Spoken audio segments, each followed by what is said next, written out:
चैतन्य श्री कालिपनाथ महाराज की जय. हे स्थान कोणतं आहे? अरे हे चैतन्य कानिपनाथ महाराजांचं स्थान आहे. या ठिकाणी कानिपनाथ महाराज समाधी लावून बसायचे. अरे समाधीवरून लक्षात आलं, जसं मायंबाला मच्छिंद्रनाथांची समाधी, मडीला कानिफनाथांची, तशी गोरक्षनाथांची समाधी कुठे आहे? अरे गोरक्षनाथ महाराजांनी संजीवन समाधी घेतलीच नाहीये.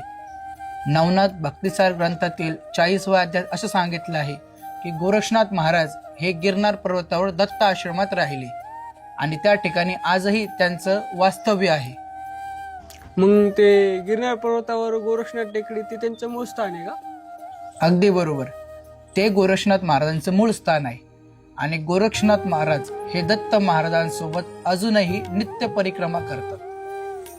अरे वा, आज नाथांबद्दल नवीनच माहिती मिळाली मला. अजून तुला सांगतो, चौरंगीनाथ, अडबंगीनाथ आणि नवनाथातील चरपटीनाथ हे अजून देखील सदेह भ्रमंती करत आहे आणि भाग्यवंत भक्ताला अजून देखील त्यांचं दर्शन होतं.